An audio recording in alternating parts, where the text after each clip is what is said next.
So how do we find the rest that we need? If this is so valuable to God, if he's talked about it all the way from the beginning and Jesus modeled it for us, and not only did he model it, but he taught it to his disciples. If rest is so important to us, how do we find rest? Well, here are some practical tips, and then we'll get into a bit more of the spiritual side. But some practical tips is create enforceable boundaries in your life. Create enforceable, not random, but enforceable boundaries.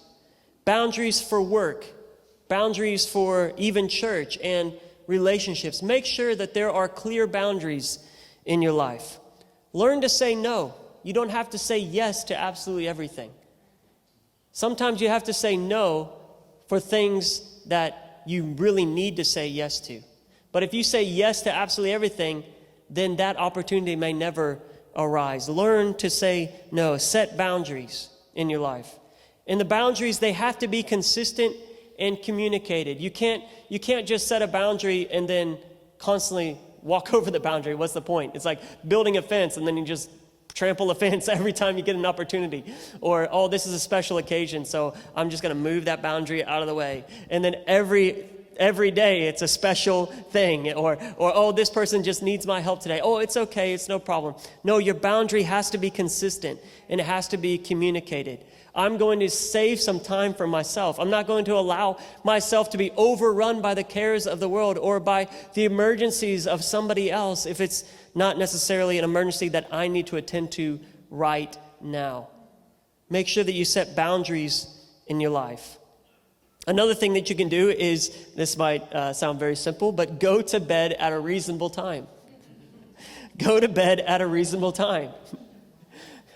Another thing you might need to do, and this is what I'm guilty of, you go to bed at a reasonable time, but then you take the phone out, and you're in bed for 2 hours.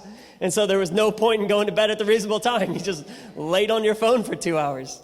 So if you find yourself continually having that problem, maybe put the phone away, out of reach. Oh, no, I need it. It has to be close to me. It's like it's my thing, you know. It's like my comfort blanket. I need to have it close to me. It's okay. It could be like across the room. It doesn't have to be right next to your bed. Or it could be even outside the room. You might actually wake up to your alarm if it's going on outside the room. Instead of just turning it off while you're asleep. I'm exposing myself right now. Go to bed at a reasonable time. Put your phone away if you need to. There are many physical and psychological benefits to sleep. Learning and memory is strengthened by sleep. You have more emotional control the more rested you are. Judgment and decision making is clearer when you find rest. When you're able to sleep, you're able to problem solve a lot better. When you find sleep, your energy is conserved more, and growth and healing takes place while you sleep. That's why kids sleep so much. As young as they are, they sleep 12, 13 hours. Your kid will sleep like 12 hours and wake up tired, and you're just like, what? 12 hours? I haven't seen 12 hours of sleep in 20 years. I was in high school. Growth and healing takes place. Another one is immunity. Sometimes you'll find yourself getting sick if you're not getting enough sleep. So you boost your immunity by getting enough sleep. So another practical tip is go to bed at a reasonable time. A third practical tip is schedule times of rest in your calendar. Make sure that you actually schedule times of rest in your calendar. If it's just something that you're gonna do, it probably won't happen. But if you schedule it, if you schedule family night, and then you guard against everything else that's going to try and encroach on that. Or you schedule a date for your spouse, then you might actually go on that date. Or you schedule a yearly holiday, then you might actually go on the holiday instead of just talking about it. And then the year passes like, oh, maybe next year we'll go. Or maybe next year. Maybe we'll find time in another time. Schedule it in your calendar. Schedule recreation for yourself. Sometimes you need time alone if that's possible. For some of you moms, that might be very difficult. But schedule recreation for yourself. And that could be like sport, reading, hiking, whatever.